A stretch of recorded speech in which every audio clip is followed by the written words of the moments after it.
The Hellfire Gala is the focus of Marvel Rivals Season 2, and it brings with it a brand new map and 2 new playable heroes, though one of them has yet to be added. Still, there is a lot of Easter eggs and references to discuss, so let's just jump right into things, starting with the reason you probably clicked on this video, Emma Frost. Relax, darling. Emma's here. The spider name doesn't have any ice powers, but she is an incredibly powerful telepath who can also transform her body into pure diamond.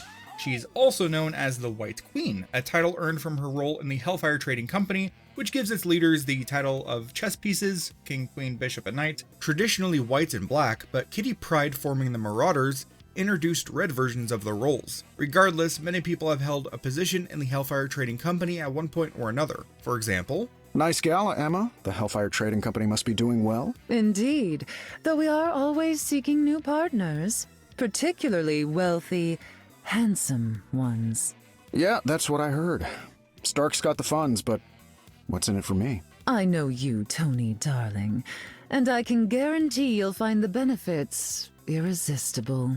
this interaction is a nod to when Tony Stark joined the Hellfire Club in the role of Black King during the Invincible Iron Man storyline. Speaking of, when Emma gets the final hit on Iron Man during battle, she'll say, "You were a better husband than fighter, Tony." Which is referencing when the two of them were temporarily married. I won't get too deep into the details, but basically, Emma was disguised as a woman named Hazel Kendall, and her marriage with Tony was a way to keep up the ruse. While the marriage was annulled just a handful of issues later, the ceremony got quite a lot of attention. Like, fun fact, there was a New York Comic-Con exclusive variant cover of Invincible Iron Man number 10, where the marriage happened, depicting Emma and Tony surrounded by some of Marvel's animal pals. But really, I bring this up specifically because Jeff the Landshark is the ring bearer.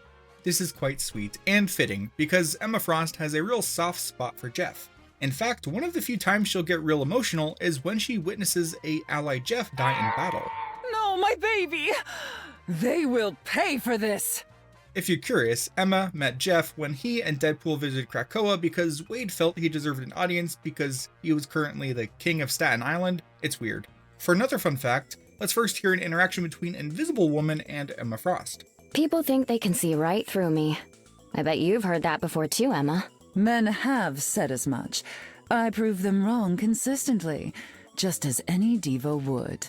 Well, from one mother to another, let me say you are a true gem. Thank you, Susan. You're definitely a mom, but I don't know about being mother. Ooh, the shade. Anyways, while it's a bit complicated, Emma Frost does have children, though they're technically clones. Also, all of the clones share a telepathic hive mind, and the girls are collectively known as the Stepford Cuckoos, or 5-in-1, though the number has gone down to as low as 3 before. They first appeared in New X-Men Volume 1, Issue 118, in case you want to learn more about the sisters. But considering that one of Emma's lore entries is titled Goblin and Cuckoos, they may appear in-game in the future. Only time will tell. Emma is also one of the few remaining members of the Quiet Council, the governing body of Krakoa. Traditionally, the council is composed of 4 groups of 3 members, each group themed after one of the seasons and representing a specific ideal. The Grove, a subsection of the Krakoa map, has their iconic table, and each remaining member of the council has a statue nearby. Emma Frost is the last of the spring representatives, represented by the white cherry blossom surrounding her visage. Magneto is part of the autumn section, and Storm is part of the summer section. While Winter has no remaining council members and thus no statues, there is a statue of Professor X. He's traditionally one of the autumn representatives alongside Magneto, but he's currently missing and/or dead, hence the gloomier surroundings. The final member of the council is represented by the tree face growing near the chairs, that of course being Krakoa, the island itself. It's actually a sentient landmass with all of its flora kind of working together as a kind of hive mind, so it does have a say as to how things are conducted. Kinda. Because while it can't speak verbally, it can communicate through a mutant named Cypher who is capable of understanding all language, no matter the form. Also, at the end of Emma Frost's first lore entry, she hears a deep rumbling voice in her head in an unintelligible language. So, while she can hear Krakoa, she can't quite understand them. And, on that topic, I am Groot. And I can read your thoughts. No need to keep our conversation so basic. Oh, what a relief. There's so much I've been dying to say. You're never gonna believe what Rocket did the other day. Then again, perhaps simple is the way to go. it's definitely really weird hearing Groot speak more than 3 words, but it's totally accurate to his character. His internal dialogue is quite robust, and it's thanks to occasional telepaths like Jean Grey, Emma Frost, and his lore entries that we actually get to hear it. You shine brighter than the stars back on Planet X, ma'am. That may very well be the kindest thing anyone has ever said about me. I'm just glad you were able to understand me. Of course I could, darling. After all, I am Emma Frost. Quick note here, Planet X is where Groot's species, Flora Colossi, originate. Please, stop poking around my head, ma'am. I'm just trying to help. Your island says it needs us. You're not a mutant, yet you can commune directly with Krakoa? How unexpected. I may not be able to speak many words, but I understand a lot more than you realize. On the topic of, words, Krakoa has its own language. Much like the Wakandan language we looked at in a previous video, Krakoan script is just the English language but with different symbols, with some additional ones for TH, CH, and ST. Oh, and bonus fun detail pointed out by a viewer of mine, Magneto has the letter M in Krakoan on his cloak, and actually signs his name in Krakoan. Ain't that Magneto? While all of the text is generic or simple information, this two-part board is helpful. On one side, it lists the current layout of the Quiet Council. You can see that Professor X is missing, while on the other side it has an arrow pointing towards Alpha House with the name Magic below it. While this sign appears in multiple areas, sometimes reversed, making its meaning a bit confusing, I'm pretty sure it's referring to the spawn room in the Grove. Within are demons from the realm that Magic's abilities are connected to, Limbo. Some are taking a nap, another is hanging out on a swing, and a couple of them are enjoying a nice drink. In the comics, Alpha House is one of 6 Krakoan-grown buildings called habitats that housed various young mutants in a specific kind of neighborhood. In addition to Magic, Sunspot, Mirage, and the rest of the New Mutants called this building home when living on Krakoa. The little brewing station is probably nod to this panel in the comics. As for the other spawn room, it belongs to the mutant psychic warrior Psylocke. Within are multiple swords, a low table for enjoying tea, and so on. I bring this up though because resting on her bed is her pet wolf named Logan. A story of their time together and how Logan got his Yggsgard can be read in Demon Days X-Men #1. Of course, Wolverine also goes by the name Logan, a fact that inspired a few of Psylocke's voice lines. You're not nearly as fierce as my Logan. Considering that a large portion of Psylocke's lore entry is about missing her wonderful pets, it's great that she can finally visit him again. That said, bonus fun fact, it makes sense that Magic and Psylocke both have their own homes represented on this map used as spawn rooms because they're both war captains of Krakoa, a fact that Magic actually brings up in one of her interactions. I am a war captain of Krakoa, Emma. I dressed the part. Jumping over to the carousel, the capture point itself features hanging vines where an endearing purple dragon perches when not flying around the point. While many identified this dragon as Lockheed, pet of Kitty Pryde, creative development manager for Marvel Rivals confirmed that this is actually Shogo.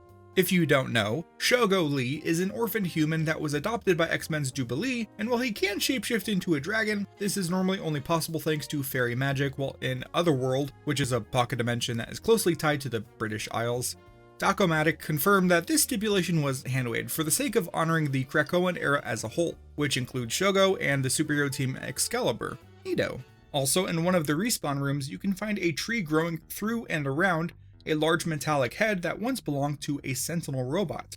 Specifically, it seemed to resemble the Stark Sentinel as seen on the Midtown map. If you're familiar with the X-Men, then you probably know about Sentinels, but still, Sentinels are a class of robot originally created by Bolivar Trask for the express purpose of hunting mutants.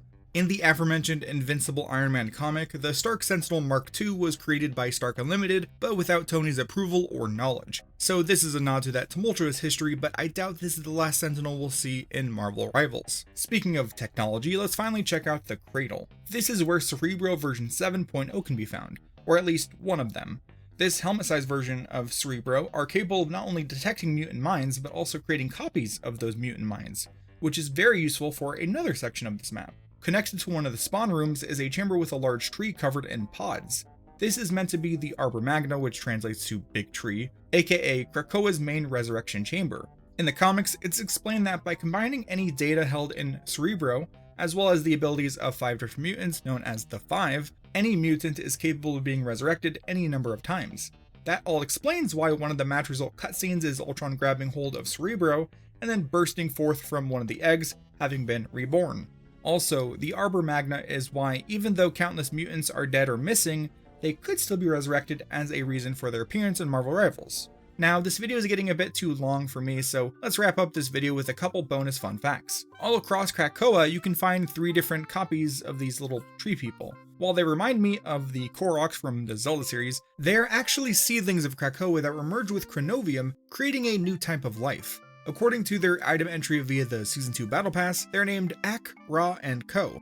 This is a nod to both the island of Krakoa and the jumbled naming of it and its related parts. If you don't know, the island's other half is named Arako, which is an anagram of Krakoa, and reversing Arako gives us Okara, the name of this sentient island that was long ago split into Krakoa and Arako. The red one is shy, occasionally popping in and out of view, the green one is just happy to meet you, frequently waving, and the blue one is just real sleepy.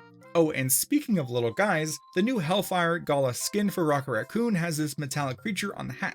I believe this is meant to represent the werewolf named Amazing Baby, which belongs to the child of Jean Grey and Cyclops in the comics. I can't wait to see if any of the connected characters we talked about today show up in the game, but only time will tell. For now, thank you so much for watching this video, and big thanks to my channel members for their support, with an island-sized thanks to Shay for being a super fan.